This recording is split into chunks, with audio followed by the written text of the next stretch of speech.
మీరు లోన్స్ కి వెళ్ళేటప్పుడు మీ క్రెడిట్ స్కోర్ బాగాలేదని చెప్పేసి రిజెక్ట్ చేస్తూ ఉంటారు, లేదా క్రెడిట్ కార్డ్ అయినా కానీ మీ క్రెడిట్ స్కోర్ బాగాలేదని చెప్పి డిసైడ్ చేస్తుంటారు. అసలు ఈ క్రెడిట్ స్కోర్ ఏంటి? మీ యొక్క లోన్స్ ఇవ్వడానికి ఎలిజిబుల్ కాదని డిసైడ్ చేసే స్కోర్ అన్నమాట. ఇది ఎవరు ట్రాక్ చేస్తారు, ఎవరు చూస్తారు, ఏ విధంగా చూస్తారు అని అంటే సిబిల్ అని, ఎక్స్పీరియన్ అని, ఈక్విఫాక్స్ అని ఈ కంపెనీస్ ఏం చేస్తాయంటే మీ ఫినాన్షియల్ రిపోర్ట్ అంతా తీసుకొని మీరు ఆన్ టైం కి ఈఎంఐస్ పే చేస్తున్నారు లేదా అన్న దాన్ని బట్టి, లేదా మీ ఫినాన్షియల్ ట్రాన్సాక్షన్స్ బట్టి వీళ్ళు డిసైడ్ చేస్తారనమాట.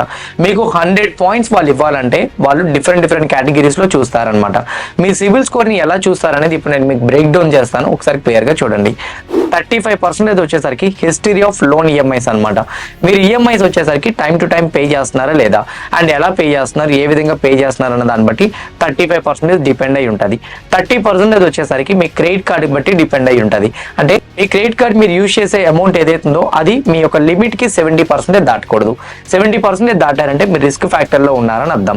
15% అయితే మాత్రం మీ హిస్టరీని చూస్తాడు. అంటే లాంగ్ టెన్యూర్ ఈఎంఐస్ పే చేస్తారా, ఒకేసారి క్లియర్ చేస్తారా, ఒకేసారి 3 years కి 4 years కి మీరు ఈఎంఐస్ క్లియర్ చేస్తే మీకు సిబిల్ స్కోర్ ఇవ్వడు అనమాట.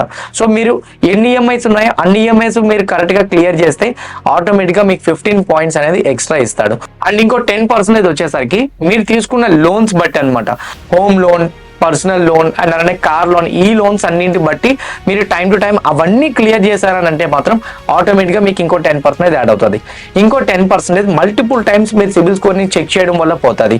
మీరు మల్టిపుల్ టైమ్స్ మీ సిబిల్ స్కోర్ ఎంత ఉందని చెక్ చేశారంటే 10 పాయింట్స్ తగ్గిపోతుంటుంది అనమాట. 10% తగ్గిపోతుంది. 100 పాయింట్స్ మీ క్రెడిట్ స్కోర్ పెరగడానికి ఇది గైస్ మీకు క్యాలిక్యులేట్ చేసేది. దీన్ని బట్టి నెక్స్ట్ టైం మీ క్రెడిట్ స్కోర్ని ప్రాపర్గా హెల్తీగా మెయింటైన్ చేసుకోండి.